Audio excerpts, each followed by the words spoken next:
Oh, right, yeah. Good evening all. Welcome to Tipple in a slightly delayed start for the comms team here. I think you've joined us about 10 minutes into the first half, would that be right? I'm joined by Martin Constable from Stewart here. He's offering his insight. We've got a corner for Stewart at the moment. They're currently 1-0 up.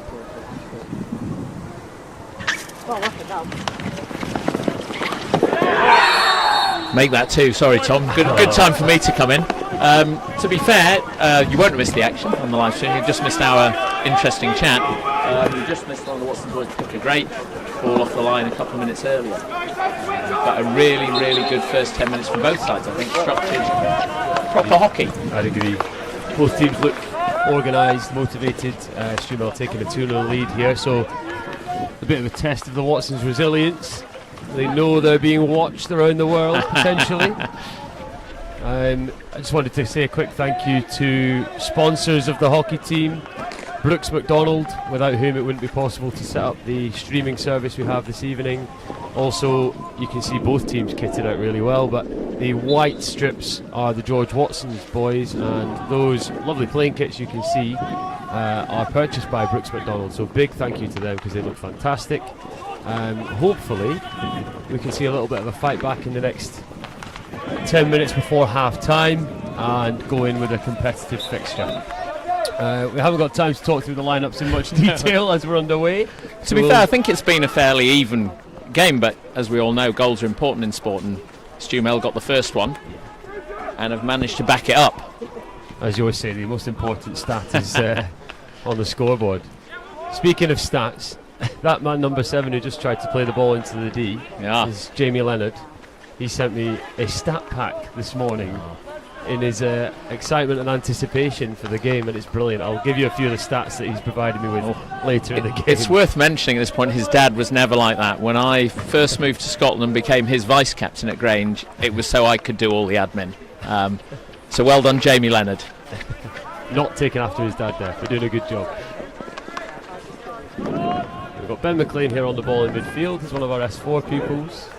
And Watson's trying to form an attack down the left.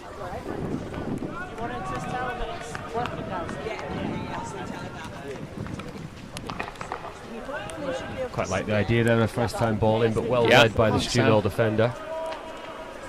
That's the guy I was talking to you about earlier, Tom. He's I don't want to say sadly, he plays his club hockey for Inverleith, but he's a very promising young defender, nice and composed on the ball. He's had quite a lot of Premiership experience this year. Yes, right? James Gordon is playing for Inverleith Ones in the Premier League. It's quite an achievement to be doing that as a schoolboy, I think. Yep.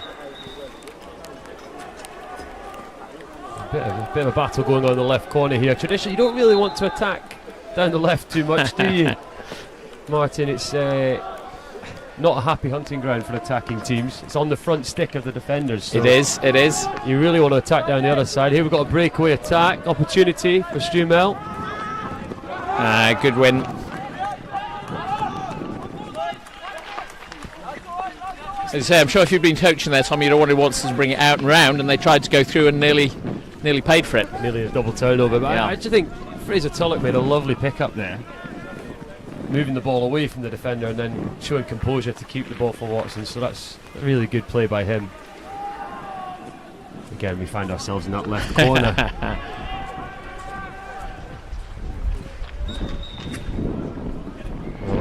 Two young umpires tonight. Craig Yelland from the Watson's contingent and Hamish Kinlock, both a former Stewart. Yeah, former Stewart pupil. You were praising Craig Yelland before we were kicked off this evening. Actually, I was praising Craig because he umpired me and kept me on the pitch. He did a game I played in a couple of weeks ago, and I thought, apart from making lots of good decisions, his manner was excellent, which is so important. And to be fair, I've been umpired enough by Hamish to know he's another very promising young umpire. Good attitude as well as good decisions. Invaluable to the game, both of them. You need umpires, and you need good ones to keep the game calm. I think they're both goalkeepers as well, aren't they? They are. Yeah. We know they don't make very good coaches, goalkeepers, but they make good umpires.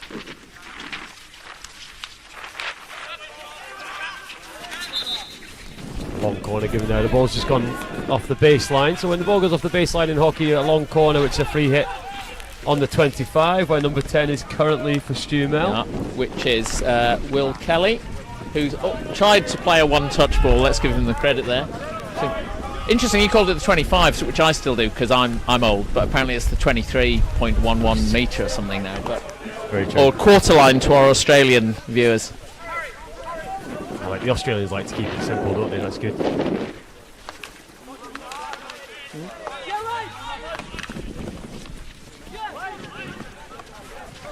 Thought we were going to be able to play out in the press quite with a bit of composure there, but good turnover.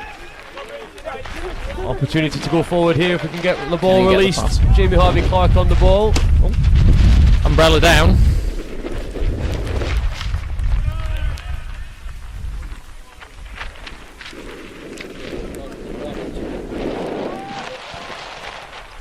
Jamie, who you mentioned, interestingly plays his club hockey for ESM, the former pupils team of Stewart. I have to say at this point, this is of course the last year of Stewart's Melville hockey.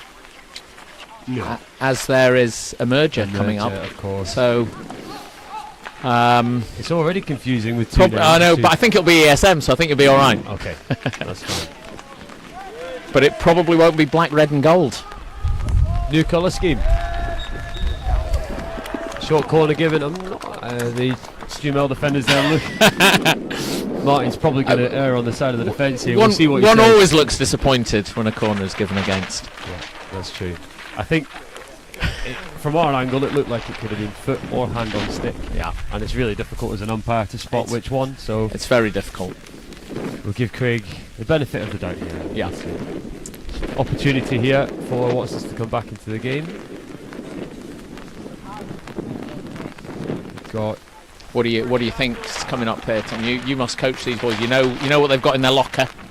I kind of released them at the age of 15 into Mr. Kultas. He'll be the expert here. I think a straight strike. It's a brilliant save. Strike. Yeah, he's good. Like most young goalies, I'd argue he's very good with his hands. I'd want to test his feet, which he's also very good with. Yes, that's Theo Aviard in goal for Stu Mel tonight, who's had a tiny bit of Premiership experience this year, but plays most of his hockey for ESM 2s. But another very promising young player. You play yourself for ESM 2s at the moment, am I right, Martin? I have that honour. Yeah, lots of schoolboys in our team, which is nice to see at that level. Having got promoted from, if you like, the second team league last year. Yeah. We've had a lovely, including a great game with Watsonians 2s a few weeks ago. I'm not going to ask you about the result. If you're interested, you can check Pitch Heroes. And that's half time. Half time. So we'll try and summarise what happened in the first sort of 10 minutes, which you may have seen but not heard about. The first Stu Mel goal, neither of us can quite remember exactly what happened, but they certainly had opportunities early doors through a corner. Yeah. Corner. It was a right post deflection. Absolutely, you're right. So second Castle, flick down right post. Yeah. And a right post deflector. Yeah. Great finish. They'd actually had an earlier opportunity where we thought that space was open, where the injection came to the left of the D. Yep. And the Stu Mel player looked to slap it across goal again. So I think we'll call it well defended. Yeah, I think it was. But I think we both thought it was on. Yeah. But I think that particular ploy has become more common, and defences are better at recognising it. I think the Watson's defence side, Watsonians, recognised that and covered the space well. I agree. But yeah, I think, like I said when we first came on, it was actually a very even opening to the game. Yeah. Two sides who know each other very well, both playing structured hockey and feeling each other out a little bit. Goals are important. Stu Mel got the first one, and they have managed to back it up. Agreed. I'm just trying to watch and see what the coaches are saying to their teams. Both very calm. Mr. Kultas is a little bit more animated at the moment, maybe on the Watsons side, but both teams, I love it when it gets to this level. Yeah. The boys are fully focused at half time. You don't have to tell them just to listen in. The intensity of the game has been fantastic so far. And And what I've liked about Stewart is they've varied the height of their press throughout the half, which is quite difficult for an under-18 side to do. I think it is, and I coach this team usually with Mr. Baharrell, and I know there's a particular press they like, but we want them for their own development as well as for different sides they'll play against this year to have different ways of playing and pressing. So they're probably getting told now to do something different which they won't like, but I think it's important. We talk a lot. Sorry. Can I hazard a guess what kind of press they like doing?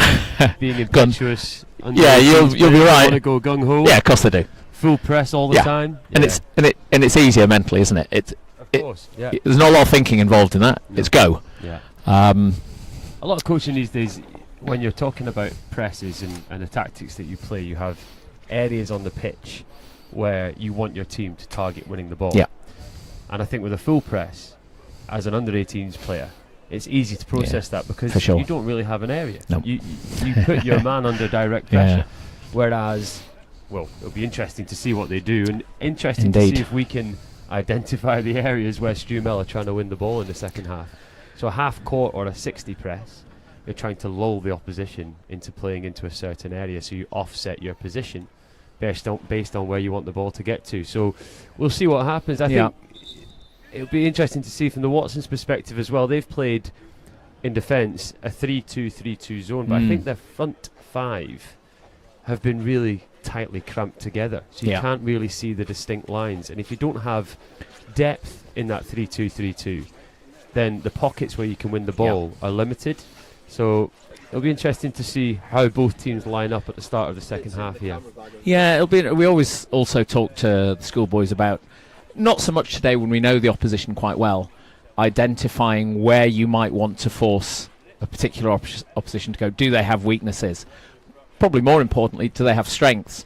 And we don't want them going there. And again, it's, can they start making those decisions for themselves on the pitch rather than this telling them what to do? 100%. Martin, I think that is the biggest challenge that I face as a coach. Yeah. Not telling the kids, because they've got to learn to figure it out for themselves. And you used the term before we came on air, and Miss Judge, who's the head of hockey here at Watsons, uses the term regularly, joystick coaching, which, I mean, it's pretty self-explanatory. It's like you're playing a computer game, but you want the pupils and the young hockey players that we coach to develop their own tactical awareness and their own decision-making skills. So that's exactly why you say Joss, who's the Stewart coach, will be asking them to do different press. He'll be asking them to play different tactics and experience different things on the pitch. Can we problem solve? And I think, again, I think you were watching, if you like, your huddle, and I was watching mine. Mr. Baharrell and Mr. Collister were definitely asking them questions more than telling them what to do. Which is a huge change. Certainly a very long time ago when I was growing up, we were very much told what to do and told if we hadn't done it right. I still like to be told what to do, I'll be honest. I still like to tell people what to do, as well. I think you've had the pleasure of playing against me. You've probably heard me on a couple of occasions. I think we're both pretty vocal. I'll take that as well. It's an important skill. I'm going to stick with that and leave it there. We look at the Watsons lineup here then. Opportunity to do that. So number 6, Chris Cato starting, looks at left half-back. Harry Hatton, Ben McLean. Harry Hatton's number 15, and Ben McLean is, I can't quite see from here, but he's a centre-back. Raphael Hill going to right-back. Alex Buckley, Alex Turner and Jamie Leonard make up the midfield. Zach and Hamish make up the forward line, and here's Owen Ellis pressing the ball. I think I got through all 11 there. That's well good. Done. Well, I could run you through the Stewart team. Again, the boy who just passed it down the line, number 20, Rory Robb, is another one of our players that doesn't actually play club hockey yet, but I think he's a very good tennis player. He's playing at right back with James Gordon and Alex Bilton in the middle. Fraser Grant's on the left. The midfield, I want to call it a trio, but it's difficult to tell at the moment, isn't it? It is. Seems to be Will Young. Greg Wardlaw looks like he's in the middle. You might be able to tell now with the ball out of play. And over on the left looks like Will Kelly, and a front three starting Alex Tate on the left, Jamie Hendry through the middle, and Lucas Heaton on the right. Well done, good summary. A couple of your boys don't play club hockey, is that right? Tennis player, football player? Tennis player and a football player. Still think it's positive up to a certain age to have lots of variety in your sport. Absolutely. I don't know about yourself. I grew up in Yorkshire, so it was cricket. So always cricket. I grew up in Lancashire, so it was so it wasn't cricket then. I didn't know. I'm sorry. That's all right. Thanks for the apology.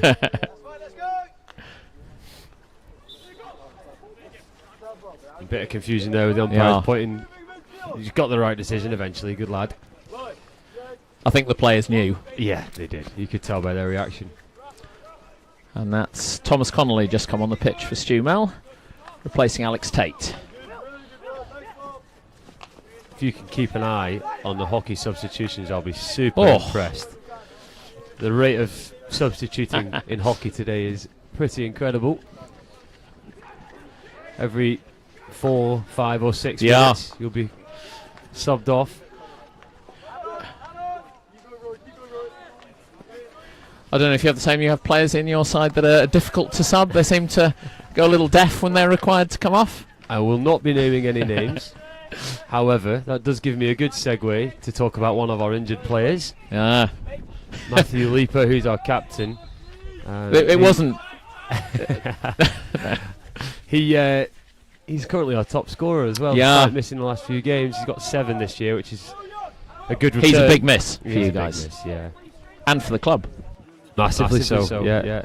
He's quite an enjoyable player to play with. We can get goals out of nothing out of him. Often quite special ones. Yes, I know the Stewart boys disappointed not to play against.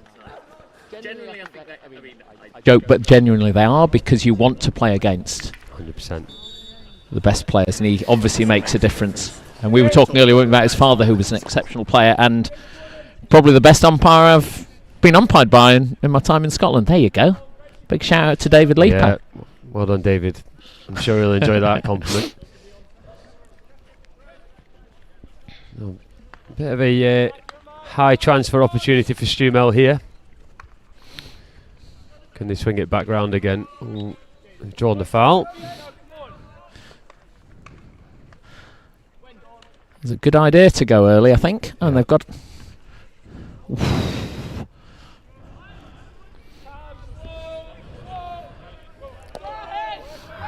I'm not sure the dribble was the option there. No. Stewart. Keep the ball moving. Keep the ball alive. Yes. Oh, it's the first big whistle of the game. No cards, though. It's quite nice to not have one of those directed at me. That's good. I'm pleased Watson's managed to withstand that little bit of pressure. It was a good ball into the D, though, wasn't it? Indeed. As you say, the coach was probably about to shout, "Go round," but by going early, they found the gap. They found the gap and found the baseline. It was a good pick by the forward on the baseline. Yeah.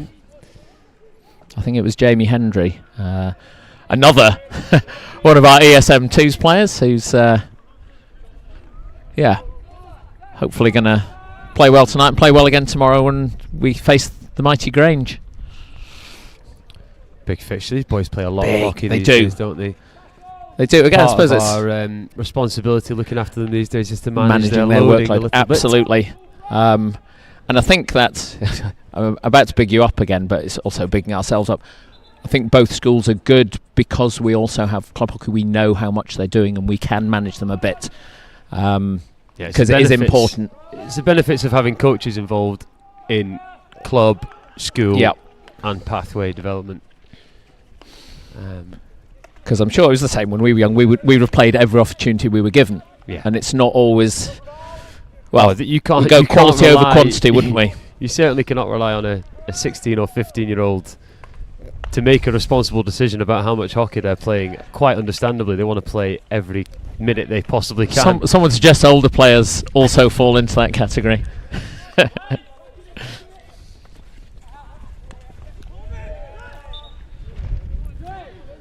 Quite like that jump back reaction from Watson's there, turning the ball over quickly. Here's Harry Hatton on the ball. I've seen him a bit over the last couple of years. I've been impressed with him. Constable's kiss of death obviously works almost every time, and it wasn't even deliberate there. But he looks a very mature and composed centre-back in the times I've watched him. He is, and he's learning to develop his distribution skills. There he just overcarried into a crowded area, but he doesn't do that very often anymore, which is great. I'll try and talk him into it again if I can.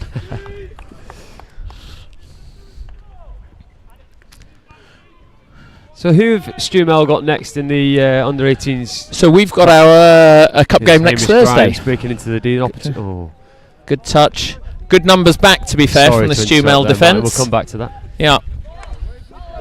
I think, again, Dan might be disappointed that Watson's didn't get more players forward to support that attack. Yeah.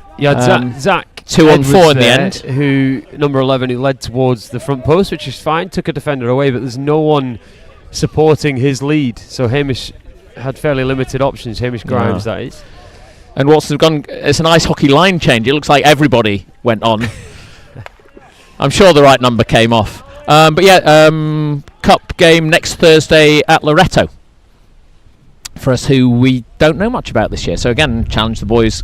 Can they, starting from a fairly simple structure, spot where the strengths and weaknesses are, rather than us shouting at them from the sidelines, tell them what's happening. But yeah, always be a challenge. Yeah, I think there will be a challenge. Yeah. They're multiple cup winners, Loretto. In fact, I think we've lost 2 finals to them. Yes, it happens. One of my teammates, Charlie Jack, is one of the coaches there. Does a good job. Yes, one of the finals we lost. He scored 2 short corners, and yeah, a handy player. Still not sure how we lost that game. We've got Hutchison's next. Have you? Who again? They've got a lot of strong players. Probably not the strength in depth that you've got. Yeah, that's a good ball, good early ball. Great finish. Fraser Tullock. I hope they can hear the crowd from the other side here. That was brilliant. It was not Mr. Swarbrick screaming in appreciation there. It was the crowd. So Johnny Lambert there picked up the ball and played a perfectly weighted pass into front stick. Yep. Fraser Tullock with one touch out of his feet and then a cross goal reverse stick finish. Brilliant. Do you know what I like most about it? Was that it was in the bottom corner. Yes. He placed it in the bottom corner. He didn't go, I'll hit it as hard as I can and see what happens. 100%. Didn't hit it too hard. Now, I'm hoping you'll hear, if you can hear chat from the pitch, someone on the Stewart side say, what's the most important goal in the game? Because it's all I ever say to them. And it's the next one, Mr. Swarbrick. I think the intensity stepped up a little bit here after that. And that was an important goal, as they all are. But in this game, as you say, if it had gone 3-0, but I think Watson decided second half well. Yeah, I'd agree. It's a brave pass. I like that. Brave if it works, high risk if it doesn't. Yeah, but I think you've got to risk enough. Otherwise, you're easy and predictable, aren't you? It's what we would coach players to do. Play down the left foot of the pressing player, which is good. That's another big whistle. And I think Hamish is talking to a couple of the players. Is it young Leonard? That is young Jamie Leonard. Just getting a slight telling off. I'm not sure why. Hopefully, I didn't see anything in the tackle. I can only assume he may have said something. Very well done. That's a high ball, so it's slightly dangerous, above knee height. Again, Jamie Leonard involved. Hopefully that wasn't direct retribution. I'm sure it wasn't. No. Ben McLean on the ball. Good. A bit of pressure. Well, they've gone early. Maybe an opportunity to slow the game down there and keep the ball for a little bit for Stewart. But that's schoolboy hockey. It sometimes happens. We go a bit quick. Isn't that, I think, at any level, that temptation with the self-pass that's been... How long has it been in hockey, Mr. Swarbrick? 10? More? Good question. I think it was 2012. I've played in a lot of rule changes, as you can imagine. But that temptation to go yourself is huge.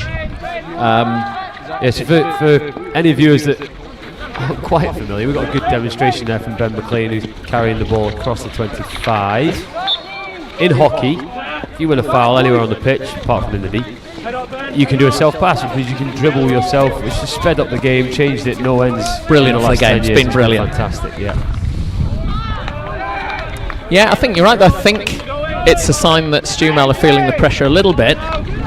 They've not moved the ball as well as in the first half. And the Watsons press is working. A lot of turnovers. It's interesting, isn't it, with young players in particular. You get a positive outcome like a goal, and the belief goes up, the intensity goes up, and you're left slightly frustrated as a coach because they've always had the quality to play like this the whole time.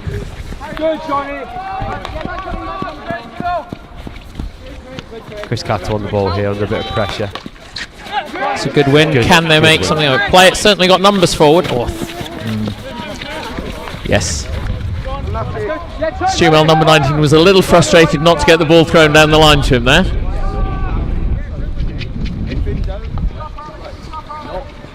So Watson's here set up with a back four, which they've maintained throughout the game. I was coaching this team yesterday and they were adamant they wanted to play out with a back three. Which, funny, when I was coaching our team yesterday, it was one of the things we talked about. What do we do if they go back three? I think that's a really good sign of how school hockey has moved on. We don't need to... I'll be quiet for a moment. Don't need to know when it was that I came to Stewmel, but it wasn't like that 28 years ago. I think the tactical side of the game in general has improved a lot. Zone press, man-to-man. The boys are all familiar with these terms. I think there might have been a head impact, and therefore the umpires are stepping in to make sure the player has been substituted. That's what's happening. And Mr. Collister's made his way onto the pitch. It's Mr. Baharrel, I think. Is it Mr. Baharrel? They're both on the pitch. Yes, Mr. Collister's actually also on the pitch. Both coaches have made it onto the pitch. Hope he's okay.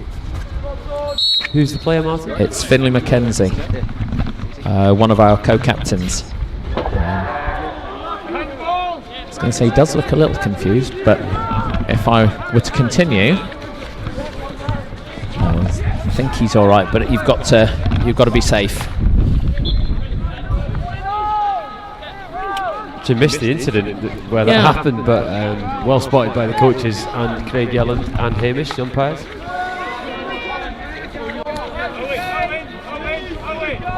Fair, we're in the cheap seats here, with a partial view. It's not quite the grandstand where we've streamed the rugby from, but it is a good setup.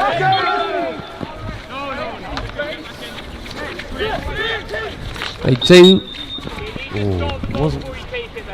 Watsons do seem to have been able to force Stewmel to try and go through the middle a lot in the second half. Agreed. The zone seems a lot tighter, doesn't it? Yes. And I think the Stewmel coaches are trying to get the message on that we'd prefer them not to try and force it through the middle. Although that particular ball, so the foul's been brought back here to the Stewmel centre-back because he played the ball a bit like in football, like a rolling ball. Yeah. So you've got to stop the ball or make an attempt to stop the ball before you play it. But the pass that he played is really ambitious. I think the attempt to go early with a pass through the middle was a good decision. Yeah. I think it's the dribbling through the middle that the coaches will be less keen on. So number 9 for Stewmel, he's a Greg Wardlaw, one of twins in our side. His twin Connor's not on the pitch at the moment, number 4, but yes, Greg's playing ESM 1s. I think he's played every game for them this year, so Premier experience, and is in the Scotland squad. Yeah, brilliant. Yeah, he's a fine. And a big test tomorrow for him playing against Western. Yeah, big test for everyone playing against Western, but let's call it an opportunity. Absolutely. You know, of course it is. Learning curve for him. Brilliant. Fantastic first half of the season for ESM, finishing with a game against Western, who probably are most people's favourites for the league, although you'll be wanting chance. But you know, it's a chance, nothing to lose. We're definitely top 6. Go and beat one of the big dogs. It's quite nice securing top 6 in the league with the before the league splits. Can play with no pressure. Unfortunate turnover there. Playing so Gregor Cohen trying to play quickly down the right hand side, which is a good idea. Just onto Jamie Len's reverse stick. It's quite an aggressive press there. And what you need if you step up as a forward like that is the midfield to come with you, which he kind of half did. Yes, they backed him, didn't they? But you'd have probably wanted them to go a touch earlier. So that the pass into the middle wasn't on. But they are getting success from this more aggressive press. Agreed. Oh, unfortunate. Ollie Patterson there with the white stick. He always stands out. If you've got a white stick, you stand out. You've got it. Yeah. I really like him as a young player. He's an S4, very composed, nice skills. Just misplacing that one though, unfortunately, which sets Stewart up with a long corner. Again, we've gone for structure. Still playing it into that pocket.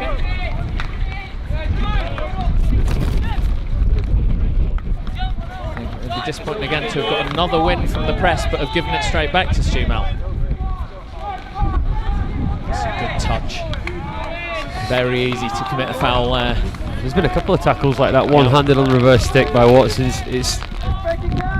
From the coaching manual, you'd be saying get your feet around that and try and tackle front stick, but when you've got a player like reverse and got away with it. When you've got a player like Greg running at your reverse stick, it's quite difficult. He's pretty fast. I think it had reached the now or never stage, and fortunately it worked out for the defender. Yeah. Now let's see. They'll be looking at a high line. So slightly confusing where the foul was from. There's a big yeah. Doesn't Definitely always hit something and it's hand off, but yeah, you can't give it on an appeal. We've got a foot race here between Jamie Harvey Clark and James Gordon. There we go. Good timing there, Martin. So Johnny Lambert in the D. Cut back to Ollie Patterson. Great defending. Brave. Left hand on the ground. Good tackle. Yeah, so the irony, Jamie Harvey Clark from Watson's, who plays for ESM, against a Stewart player who doesn't play for ESM. Watson's taking Harry Hatton off. I think that is a card. It doesn't appear to be a substitute stepping onto the pitch. Do you think he's received an early card? Yeah, that was a card. I think confirmed. First card of the game.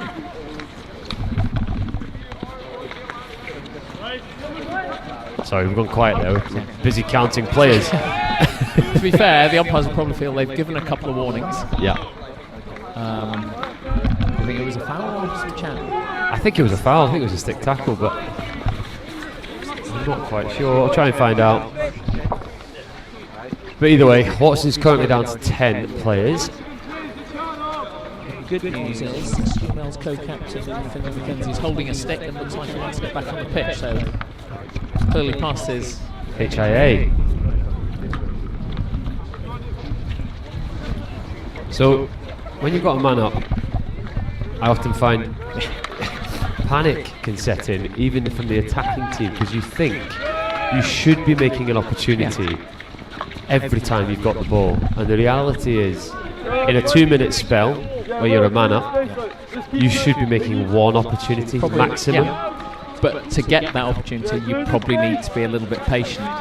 100%. And oftentimes aren't. They've got to make that man count now.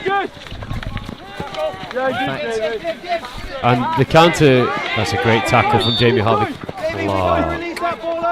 Unfortunately, he's been pulled up for pushing. I think the rain's obviously in your glasses now, Mr. Swarbrick. You didn't see that. Yeah. I did not see any push.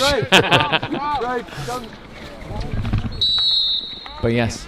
So that decision, even I'm confused by this sometimes, but for those of you that aren't familiar with watching hockey, that was an aerial ball played by Stewart into a contested area. Even though it looked as if the Stewart's Melville player got there first, which they did, because the Watson's player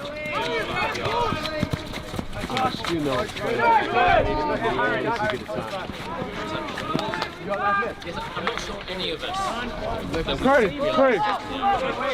feel like applied slightly differently every time we play, but it is really good hockey, boy.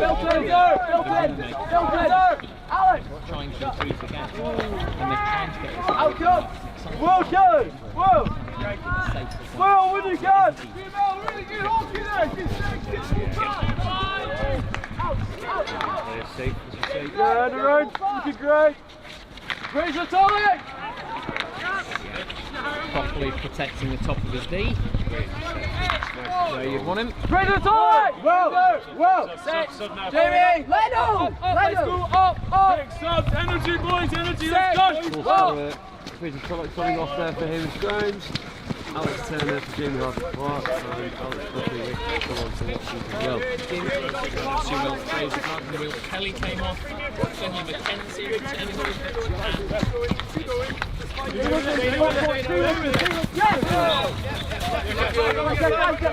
Owen Ellis working really hard against Greg there. Trying to make a tackle. He's done well. He has done well.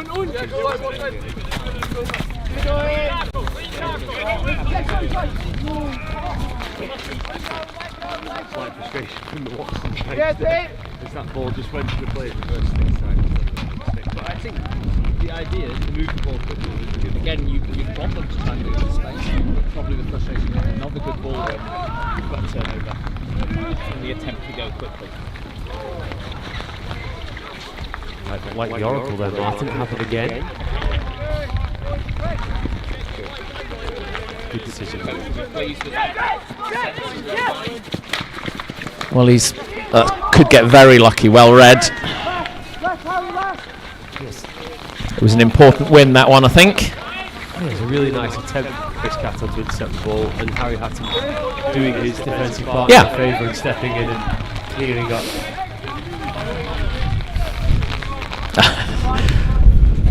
Connor loves a not 5 yards, so that's the twin to twin on the Stu Mel side there. Connor Wardlaw to Greg Wardlaw. This battle in front of us between Greg Wardlaw and Owen Ellis. It's quite enthralling. Owen's doing a really good job. I'm worried that the tech department are looking up at us.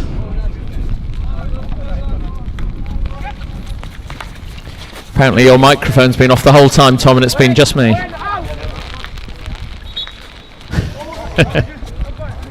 Apologies for the breaking commentary there, just looking for some tech support. We're not sure whether you can hear us or not, but we'll just carry on. We like talking about hockey anyway. We probably would be talking if, there needs to be a game. There wouldn't need to be a crowd or a live stream for us to be talking the whole time. I'd agree. Good tackle by Ben McLean. Yeah, I think now. A lot of double turnovers. Yes, I was about to say, I think Stu Mel have got their composure back, but I'm not convinced. Greg really wants to win this one-on-one battle, doesn't he? Can he sometimes get caught in that? I think wanting to be a winner in that one-on-one, in that duel. Yeah. I think it goes one of two ways now. 2 years ago, I'm sure he wouldn't mind me saying, Greg would probably get a little bit ratty, whereas I think the more mature Greg now will keep going. Yeah, I make agree. some good decisions. He's definitely calmed down as a player. Yeah. And we'll keep challenging his pros and cons. Will be hard for the rest of the game. Quite an aggressive press on here from Watson. That is exactly what Watsons would have wanted in that position. Hasn't happened very often in this game where we've had a full press and they've thrown the ball to us. Keep working, Jamie. We haven't got a time check on the channel, but we must get maybe 10 minutes to go. Yeah, less. I'll try and ask. So, Watson's got a press. There we go. Ball release good by Johnny Lambert. Rasmussen's still tackling on the ground, but he's needing the help. I'm not sure about the defender's attempt. What's he saying? Got to be really careful. That came in a few years ago. If you make contact with an opposing player when you've got to go, you can get it quite a lot. For me, there's the getting up to shoot on the ground.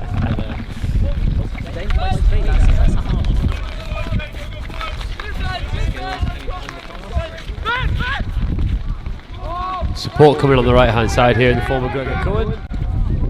Yeah. Which I think is where you wanted him to go. Went for the area again, he's probably seen something that in his mind is magic. I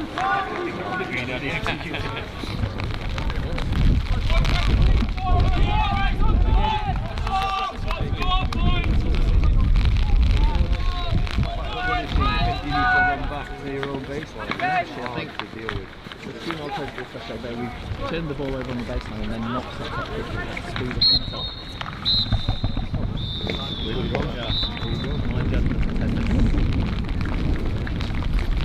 Well, a win there for Stewart and a great game of hockey, I think, overall. Good game of hockey, and I think credit to Melville. At 2-0 half-time, it was a tough gig, and they definitely played the better hockey. They got their tactics right.